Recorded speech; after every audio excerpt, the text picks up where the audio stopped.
키워드 통해 시장 분위기 살펴보는 시황 키워드 시간입니다. 지난 어린이날 하루 쉬고 돌아온 우리 증시 조금 더 탄탄한 모습을 보이고 있는데요. 지난 주말 미국 증시가 3대 지수 일제히 강세로 마감한 가운데 우리 증시도 비슷한 흐름을 이어가고 있습니다. 먼저 특징적으로는 애플이 호실적을 발표했고요. 또 그동안 경기 침체 이슈가 불거졌지만 그런 우려감이 해소가 되는 고용 지표 발표도 있었습니다. 그리고 그동안 투자 심리를 짓눌렀던 은행주들이 또다시 급등하면서 시장의 투자 심리가 회복된 모습인데요. 오늘 우리 증시 일제히 상승 중인 가운데 특히 코스피 지수가 21선 회복을 눈앞에 두고 있습니다. 그럼 먼저 시장에 나와 있는 키워드부터 체크해 보도록 하겠습니다. 먼저 시장에서는 오늘도 곡물 협정과 관련된 키워드들 뜨거운 관심을 받고 있습니다. 그 밖에 오늘은 또 설탕 가격 이슈가 주목이 되면서 슈가플레이션에 관련된 종목군들도 체크가 되고 있고요. 그 밖에 변경 상장한 종목이 오늘은 시장에서 상한가까지 올라가고 있습니다. 그 밖에 호실적과 주주 친화 정책을 발표한 종목도 살펴보겠고요. 그 밖에 회장 사퇴, 그리고 4680, 사우디 키워드와 사이버 트럭 역시 주요 이슈로 주목이 되고 있습니다. 그 밖에 애플과 화이트리스트 키워드까지 같이 내용을 다뤄보도록 할 텐데요. 그럼 먼저 첫 번째 키워드부터 체크해 보도록 하겠습니다. 첫 번째 키워드는 4680입니다. 테슬라가 추진하고 있는 차세대 원통형 배터리로 알려져 있는데요. 기존보다 성능을 조금 더 개선한 4680 원통형 배터리에 실리콘 음극재 도입을 검토하고 있다는 소식이 나오면서 관련주들이 강한 상승세를 보이고 있습니다. 현재 테슬라 협력사 두 곳이 실리콘 음극재 도입을 검토하고 있다는 소식이 나온 건데요. 실리콘 음극재를 탑재할 경우에 기존 흑연계 배터리보다 조금 더 용량과 급속 충전이 용이해지기 때문에 현재 대주전자재료 같은 국내 관련사들 쪽으로 이제 접촉을 하고 있는 것으로 전해지고 있습니다. 먼저 관련 주가들 체크해 볼 텐데요. 현재 장 초반에 강한 상승 추세를 보였던 대주전자재료, 현재는 조금씩 탄력이 줄어들고 있는 모습입니다. 하지만 3% 이상의 오름세를 잘 지켜주고 있는 모습이고요. 또 레이크 머티리얼 역시 관련주로 부각이 되고 있는데요. 현재 구간 좀 변동성을 보이고는 있지만 7%대 강세를 연출하고 있습니다. 두 번째 키워드 체크해 보도록 하겠습니다. 바로 애플인데요. 지난 주말 동안 미증시를 뜨겁게 달궜던 이슈죠. 바로 애플이 호실적을 발표했습니다. 애플이 지난 1분기 매출 총이익 역대 최고치를 기록했는데요. 매출은 948억 달러, 또 영업이익은 283억 달러를 기록했습니다. 경쟁업체들이 출하량 감소에도 애플만이 안정적인 실적을 발표했는데요. 지난 4분기 애플의 중국 공장 생산 차질이 해소가 되면서 대기 수요의 일정 부분이 상쇄됐고 또 인도 같은 신흥국 시장이 성장하면서 이렇게 매출이 좀 견조한 내용을 볼 수 있었는데요. 따라서 애플의 실적과 동반해서 국내 애플 부품사들의 실적 또한 우상향할 거란 증권가 레포트가 나오면서 국내 관련 부품사들이 강세를 보이고 있습니다. 먼저 관련 주가부터 체크해 볼 텐데요. 대표적인 기업이죠. 오늘 BH, LG이노텍 동반해서 오름세를 보이고 있습니다.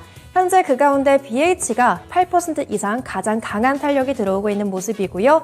LG이노텍 역시 6.5%대 상승세를 보이고 있습니다. 그럼 이어서 세 번째 키워드 체크해 보도록 하겠습니다. 세 번째는 호실적과 주주 친화인데요. 오늘 네이버가 1분기 호실적을 발표했습니다. 우선 네이버의 지난 1분기 실적이 좋았는데요. 매출액은 2조 2,800억 원, 또 영업이익은 3,305억 원을 기록했습니다. 매출액은 전년 동기 대비 23%가량 증가했고요. 또 영업이익 역시 9.5%가량 상승했는데요. 특히 푸시마크 인수 후에 커머스 부분의 성장세가 두드러졌습니다. 이렇게 네이버 같은 경우에는 외형과 내실을 모두 다 잡았다는 이런 분석을 통해서 접할 수 있었는데요. 또 주주 친화 정책 또한 투자 심리를 불러일으키고 있습니다. 이번에 자사주 소각과 또 현금 배당 계획을 추가적으로 발표했습니다. 현재 보유 중인 자사주를 3년 동안 매년 1%씩 특별 소각하는 데 이어서 또 최대 1,200억 원 규모의 현금 배당 소식까지 더했는데요. 이러한 재료들이 상승의 요인으로 작용하면서 현재 구간 강세를 보이고 있습니다. 현재 4.5%가량 오름세를 보이고 있습니다. 최근 들어 주가 반등 움직임 견조하게 나타내고 있었는데요. 오늘장 20만 원 선 다시 한번 회복해내면서 현재 주가는 20만 5,500원 구간 지나가고 있습니다. 네 번째 키워드 체크해 보겠습니다. 네 번째는 슈가플레이션인데요. 요즘 들어 설탕 가격 이슈도 계속해서 부각이 되고 있습니다. 설탕 가격이 11년 6개월 만에 최고치를 경신했는데요. 지난 1월부터 설탕 가격은 지속적으로 오름세를 보이고 있습니다. 유엔 식량농업기구에 따르면 지난달 설탕 가격 지수는 지난 1월에 비해서 약 28%가량 급상승했는데요. 최근 인도와 중국 같은 국가에서 생산량이 줄어들고 또 주요 생산국으로 알려져 있는 인도의 해알화 상승이 가격 상승 요인으로 작용하고 있습니다. 이렇게 설탕 수입 가격이 상승하면서 설탕 인플레이션에 대한 우려감도 다시 한번 제기가 되고 있는데요. 대표적인 종목들 오늘장에서도 연이어 급등세를 보이고 있습니다. 먼저 대한제당이 오늘장 상한가까지 올라가면서 현재 가격 4,065원까지 터치했고요. 그리고 그 밖에 관련주인 삼양사 역시 오늘장 급등하고 있습니다. 현재 약 10% 가까이 상승하면서 주가 역시 45,300원 선 구간 지나가고 있고요. 그 밖에 제과주들 역시 수익성 개선에 대한 기대감으로 이어지면서 동반해서 오름세를 보이고 있습니다. 다음 키워드 체크해 보겠습니다. 다음 키워드 역시 곡물 협정, 이렇게 사료와 곡물 관련된 음식료품 섹터 중에서 찾아볼 수 있었는데요. 이번에 사료주 역시 상승세를 지속하고 있습니다. 바로 우크라이나 곡물 협정이 만료를 앞두면서 관련된 불확실성이 상승의 재료가 되고 있는데요. 현지 시간 5일 기준 로이터 통신에 따르면 곡물 수출에 투입될 수송선 승인이 다시 한번 승인하는데 합의하지 못했다고 전했습니다.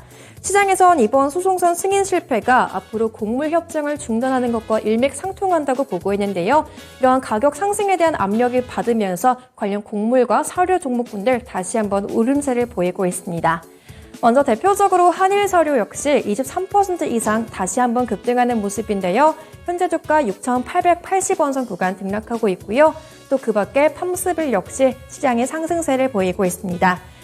그리고 미래생명자원 현재까지 12% 가까이 급등세를 보이고 있고요. 그리고 한탐 역시 15% 가까이 상승세를 이어가고 있습니다. 마지막 키워드 체크해 보겠습니다. 마지막 키워드는 사이버 트럭인데요. 이번에 자동차 부품주 가운데 서현이와 같은 종목군들이 급등세를 보이고 있습니다. 미국의 전기차 사이버 트럭에 필러 부품을 공급한다는 소식이 호재로 작용하고 있는데요. A사로 알려진 기업에 3년 동안 약 3천억 원 규모의 부품을 공급하는 것으로 전해지고 있습니다. 거래소에서는 현재 해당 내용에 대한 조회 공시를 요구했기 때문에 오늘 오후 6시까지 사실과 관련된 자료가 추가적으로 업데이트될 예정이고요. 수주에 대한 기대감이 나오면서 장 초반부터 급등세를 보였습니다. 먼저 대표적으로 서현이와 52주 신고가 경신하면서 장 초반에 상한가까지 기록했는데요. 하지만 현재는 빠르게 탄력이 좀 식어가고 있는 모습입니다. 현재 구간 9.5%대 상승세를 보이고 있고요. 서현 역시 52주 신고가까지 올라갔지만 현재는 빠르게 좀 식어가면서 8.4%대의 오름세를 보이고 있습니다. 지금까지 10가지 키워드 통해 시장 분위기 살펴봤고요. 시황 키워드 시간이었습니다.